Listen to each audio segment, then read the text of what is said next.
Welcome back, or welcome if you're just joining us. We're wondering how to stop the spiral in Venezuela, political standoff and a food crisis all jumbled together in the country that's home to the world's second largest oil reserves. With us, Venezuelan political scientist Natalia BRANDLER, director of the Paris-based Latin American Studies Group, Venezuelan financial strategist Luis Colasante, welcome back. Welcome back as well to Christophe Ventura, fellow at the French International Relations Research Center, IRIS, and of the online publication Mémoires de Lutte. And joining us from Northwestern University in Chicago, the Kellogg School of Business, Daniel LANSBERG-RODRIGUEZ. Welcome back to all of you. Just before the break, there was the talk about the talks that are happening this week. A State Department official who's in Caracas, in the Dominican Republic, and that big Organization of American States meeting on Venezuela that is happening. If those talks fail, sanctions could follow. So says Luis Almagro. He's the Secretary General of the Organization of American States. Now, his remarks have drawn the ire of Caracas. My hand is extended for dialogue and peace. It is never too late. Do not think you can burn Venezuela or intervene. You can do neither. Venezuela needs dialogue, peace. It is a conchupancia, a conspiracy that exists between the Venezuelan opposition, which is deeply anti-democratic and coup-oriented, and the Secretary General of this organization, who decided without any mandate to put aside the rules of the organization to promote a coup in Venezuela. Christophe Ventura, is there a conspiracy? There are a lot of pressures from everywhere, from the inside, but also from the outside. It's pretty clear. I mean, you have a lot of leaders from oppositions who are very close friends in the US, in Europe too, in Spain, in the media. It is true, like Bolivarians have also friends in Latin America, in other countries, other governments, and that's what politics is. I think that about Luis Almagro, we have to be clear that Luis Almagro has been defeated within the Organization of American States, because on Thursday the debate will come on the fact, if Venezuela has to be suspended from the organization. But Venezuela won a very important diplomatic battle, asking for a sort of assessment of Luis Almagro work and direct implication in the conflict, and this demand has been accepted by all the permanent council of the organizations. So it means that today people are there is a lot of prudence about what's happening in Venezuela. Prudence, and to Daniel Landsberg's point before the break that for the government in Caracas, it's all about buying time so that after the end of the year, there won't be enough time to name a new president, and Maduro can effectively name his own vice president. That's the point. If the referendum would take place in January, after the 10th of January, it would be not a new election, but the vice president will come to replace Maduro until the campaign for the presidential election, which would be less than 10 months later, something like that. If the referendum is organizing before December, which is probably not the case because the government says that it won't happen like this, there will be an anticipated election. But what is at stake is to know if this election is a positive point in the situation where we are today, or if the best thing for all Venezuelans is to have stability and to organize an improvement of economical problems. That's the very sensitive political question asked to all Latin America, because what if the country would fall in a civil war? It would be a deflagration for all the region. That's where we are. All right, Luis Colasante, how long can the country hold out under this current crisis? And it's going to be months, no matter what happens, right? Before there's any political closure. I think if we spoke about only the economical crisis, we can say some days. But I think the more important point will be the dialogue can be achieved only if they have a roadmap very clear with a specific point, because Luis Almagro, he tried in 2014 to have a dialogue between Maduro and the government and the opposition. Now they have three others person, ex-political person that want to start a new dialogue, but they need to have a roadmap. The first thing is to have... And there is no roadmap, you're saying? I think they have now. They have clarified this point. I think they have 4 points they have to check with the Council is to have a referendum in this year, to have a freedom of political opposition, to recognize the opposition of Venezuela Parliament, and then to be open to have external help for humanitarian help.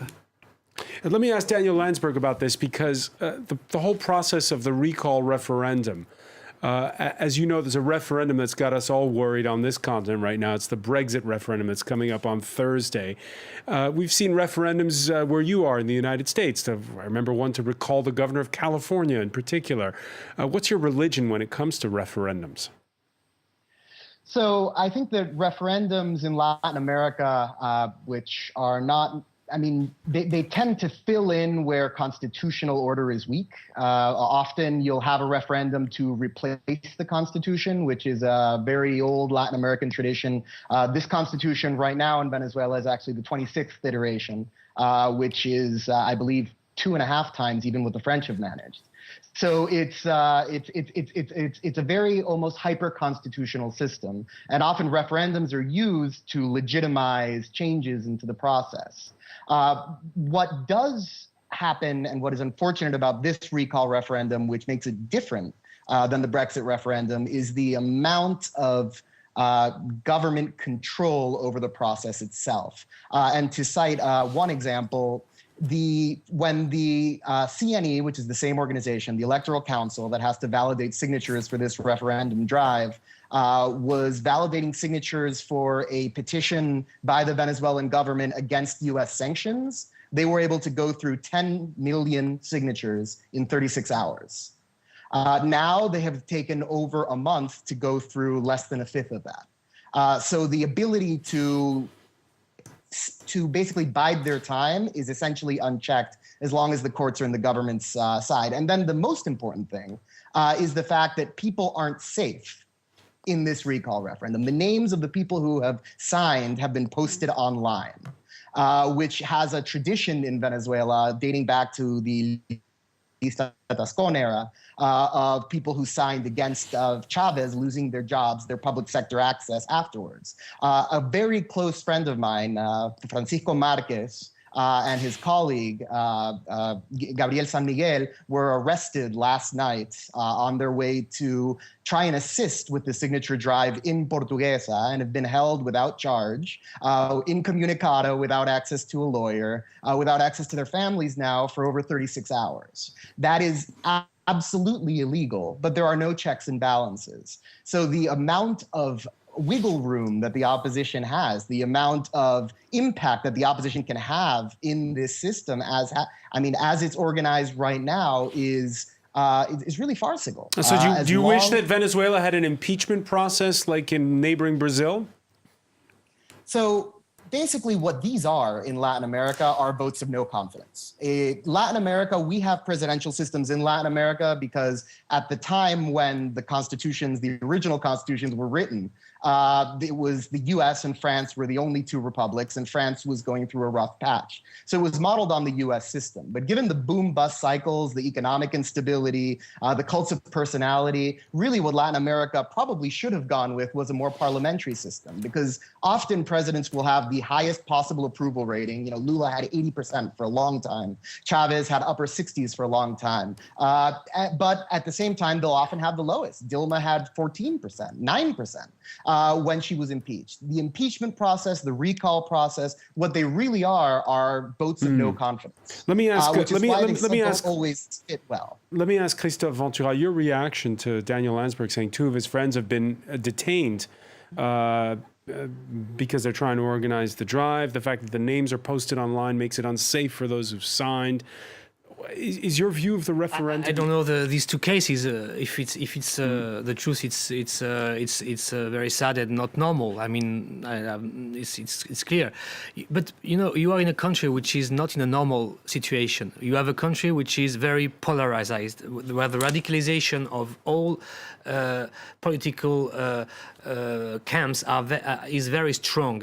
So we are not in a normal country with mediation and working institutions and so on. No, we are in a situation of polarization where each actor is using what he has in his hands in order to eliminate his adversary. That's where we are. And the opposition and the governments are playing with different tools, but they are all playing the same game. What is at stake for people? I mean, because if not, it could be very complicated. You are in a country where the majority of people are Chavist. I mean, we can say it's wrong or not, but that's the case. It's a sociological majority in the country. The government wasn't the case at the last election. No, it's not the case, because in the last election, 2 million of Chavists didn't vote for Chavist. That's the problem. The government is criticized very highly, very strongly, but at the same time, the opposition is not popular and is very. The population right now wants Maduro out. But it doesn't mean that those people are in favor of the opposition, and that's the problem. Well, they because voted the opposition for the opposition is unpopular and they won the National and very Assembly. divided, and that's why I think, that's my opinion, that the whole governments in the region, from the right or from the right wing, are thinking the same way, and they know that agree. to solve the problem, it's not the one instead of the other, but to find roadmap in order to work concretely for economical improvement. But if you want to find a roadmap, then you would need like referees that right now there are the three presidents, former presidents that are in Republica of Spain, Dominicana. Panama, and the Dominican Republic. Yes, but they are not UNASUR, neutral. They are not neutral. They were selected by Samper because originally the referee was going to be a representative from the Vatican, and the government of Maduro didn't accept it. Why? Because these are former friends of Venezuela, of the government of Maduro, and they are not neutral at all. I can't say that. That's one thing. They have a mandate from the UNASUR, including Michel Temer from Brazil, Mauricio Macri from Argentina, which are not supposed to be the friends of Venezuela. First, and second, you won't find in any statement of the UNASUR, of the Organization of American States, the words you are using: political prisoners, humanitarian crisis. There is no mention of those words, or are the ones from the opposition. I'm sorry. Political prisoners Almagro in the Almagro report. Almagro report is asking, for instance, the liberation of political prisoners, and Zapatero went to Venezuela to try to use exactly what you say, the stability of the regime. That's what they are looking for, the stability of the regime, instead of looking for a transformation of the model, which is what most Venezuelans are asking, and the opposition is asking, simply to leave the voice of the people decide in a referendum if they want Maduro to continue or they don't want Maduro to continue. The process is ongoing. So well, they are trying. They will probably. The opposition would like to have this victory to have a referendum tomorrow, but the National Council organization is working. I mean, well, we will have the answer at the end of the constitutional process. As were saying, they have been really slow. They have been trying to postpone. They have been adding new rules because this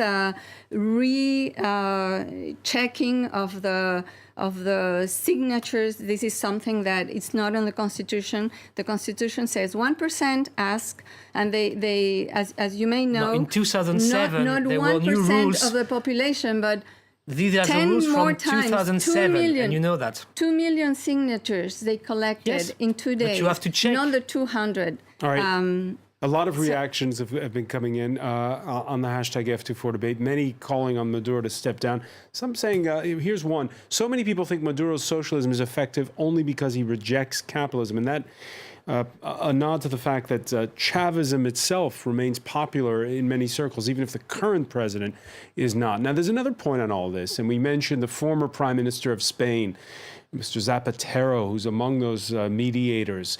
The New York Times running a story on how Venezuela casts a long shadow on the elections that are coming up next Sunday in Spain. They point to recent visits by the leader of the emerging center-right Ciudadanos party, Albert Rivera, to support Venezuela's opposition. And while he's at it, a chance to remind voters that back home, Podemos leader Pablo Iglesias was an advisor to Hugo Chavez and sat on the board of a think tank funded by Chavez. But Rivera is not the only one polishing his anti-Maduro credentials. The outgoing conservative prime minister who wants to keep his job, Mariano Rajoy, has his former justice minister defending jailed opposition politician Leopoldo Lopez. We can't talk about a state of law and much less of a democracy where the fundamental rights of a person are deprived. Leopoldo Lopez is a person who has been deprived of his fundamental rights, who has not been given the right to a fair trial, who has been convicted without evidence and with interventions by the prosecution itself which have been recognized as illegitimate. Christophe, VENTURA, a noble cause there, or is this the Venezuelan crisis bleeding into the Spanish election campaign? That's an illustration of the specific Venezuelan situation in the world. I mean, do you know a lot of countries where you could have ex-former minister and political parties, for example, Les Républicains or the Socialist Party, directly involved in a political situation in another country, like a sort of colony? I mean, it sounds very strange that the Spanish parties are involved directly in the political Venezuelan domestic life. Why are they involved? And that's why I said, yes, they are close. Received more than $4 million to a foundation that is supported by Podemos, and of course they are attacking Podemos and telling them it is not proved. And even if it's proven, I mean, you know, it has been accepted by you know, there are a lot of Monedero, one of the Podemos, he received this amount of money. Is it more shocking that all these think tanks, for example, who are receiving money directly from Washington, from the US aid, or from any kind of private foundation? What's the difference? In the one case, it's democracy. On the other one, it's propaganda. That's what you say. It's an opinion. I will add only there are no free lunch in politics. Daniel LANSBERG, are you surprised that there's so much talk of Venezuela on the Spanish campaign trail? No, not really. Venezuela is, unfortunately, because it's it's my country, and I wish it would do well in a way that it hasn't lately. It is a cautionary tale in many ways, but it's a cautionary tale that's interpreted differently by different people and by different sectors. To the left, it's a cautionary tale about maybe mismanagement, about the sort of dangers of foreign cabals and intervention. To the right, it's a cautionary tale of division. It's a cautionary tale of inequality. There's a lot of cautionary tales to be gotten from Venezuela, and it's become, in a sense, sort of the ready-made example, not just in political dialogue, but even in movies and television. You watch True Detectives, or you watch House of Cards or Homeland, and when somebody is being chased and they have nowhere else to go and they're truly desperate, the worst place they can think to send them to is always Venezuela. So it's always going to be a part of the dialogue.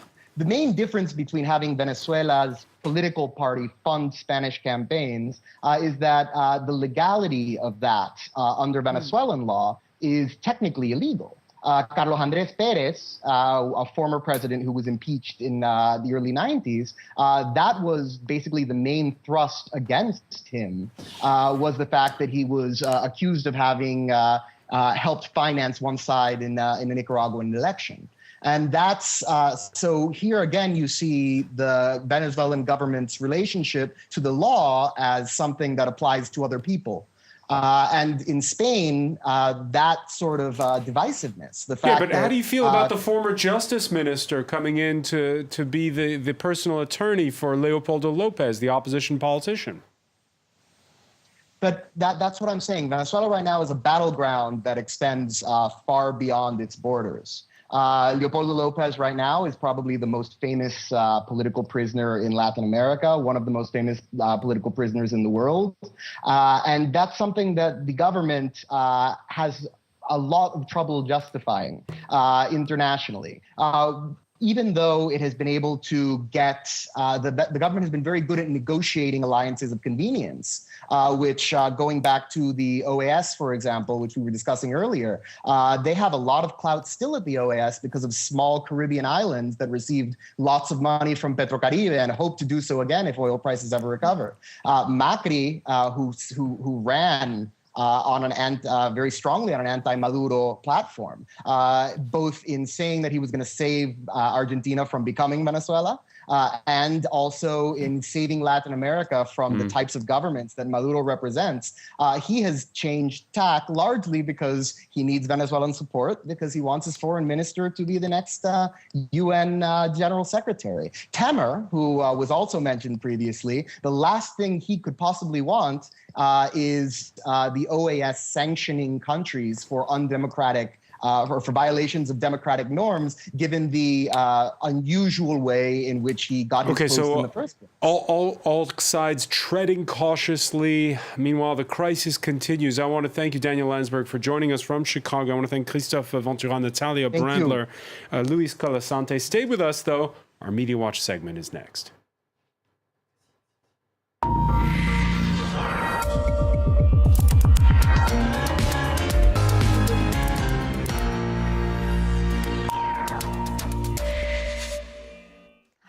And we say hello to Shona Bhattacharya.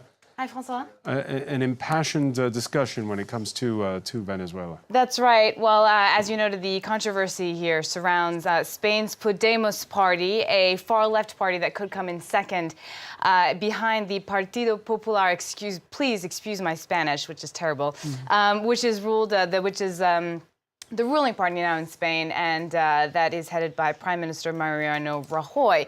Now, that electoral upset is expected following the June 26th general election, and several of Podemos's leaders, including party head Pablo Iglesias and this man right here on my screen, who is Íñigo Errejón. Again, I'm terrible with these names, I'm sorry. They worked for and advised President Hugo Chavez before he died. Now, this website, OK Diario, dug up this footage of Errejón, so one of the big shots in Podemos. This footage is from 2014, and we see Errejón speaking at the Venezuelan consulate in Barcelona, and he says that Venezuela is his adopted home. He also raises his fist in a pro-Chavez salute. Chavez vive, la lucha sigue, long live Chavez. The struggle continues. We can actually hear that. It's just a few seconds long. Canalla, les queremos. Chávez vive, la lucha sigue. Let me just ask on this, Luis Colasante. Of course, this is from 2014. Now, back then, you had, remember, actor Sean Penn and the likes. Before they were with Hugo Chavez. A lot of these people, they loved Hugo Chavez. They don't love his successor. I think they have a romantic way to see the Chavismo. Even now, even today. No, I don't think so. I think they can see the really a face that have Venezuela at this moment. And I think even they can have this romantic view of Chavez, but they believe that what happened in Venezuela, shortage in food, shortage in medicine, blackout in power. So this is a reality. Well, in fact, so the Podemos leaders are trying to distance themselves to a certain extent. We had this same Errejón who tweeted about meeting with 177 economists from around the world and saying that Podemos's economic policies were sound and that they were a good idea. That tweeted was replied to. And so the Ciudadanos party, which is the center-right, the kind of... Yeah, both of these are the insurgent parties. Exactly. Podemos and Ciudadanos, one on the left, one on the right. Exactly. So we have this this Twitter user saying, you know, now Rivertito, who is Rivero, who is the head of the Ciudadano party, he's going to say that these economists are all from Venezuela and from Greece, trying to discredit Podemos. But a lot of people really are afraid that if Podemos does come to such prominence in Spain, that what happened and what's happening now in Venezuela would be a cautionary tale.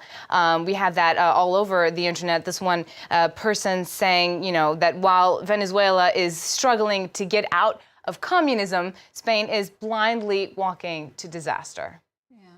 And it looks as if Spanish people are forgetting what a populist government can lead to. And Pablo Iglesias from Podemos. But wait a minute, one of them is rooted in the indignados, and the other is a former army man, Hugo Chavez. It's not the same thing, is it? No, it's not, but they have the same idea that you can destroy political parties, that, you know, they are talking about direct democracy, and we see that finally direct democracy ends up being controlled by a political party. I mean, there's a long story of destroying the economy, and Podemos has been very adamant in the same ideas that Chavez was. But I just wanted to mention very briefly, because we're out of time. Very briefly, is about the subject of violation of human rights. Everybody talks about Leopoldo López. Yesterday, we had the director of the Institute Kasla from Czech Republic, Tamara Suhu, and the mother of one of the younger prisoners in Venezuela. He's been isolated. He cannot see his lawyer. He's in isolation. We're out of time. I'm going to have to leave it there. I want to thank you, Natalia. Again, as you see, the debate about Venezuela bleeding into the debate about the Spanish elections. Thank you, Shona Bhattacharya. Thanks to our panel, and thank you for joining us here in the France 24 debate.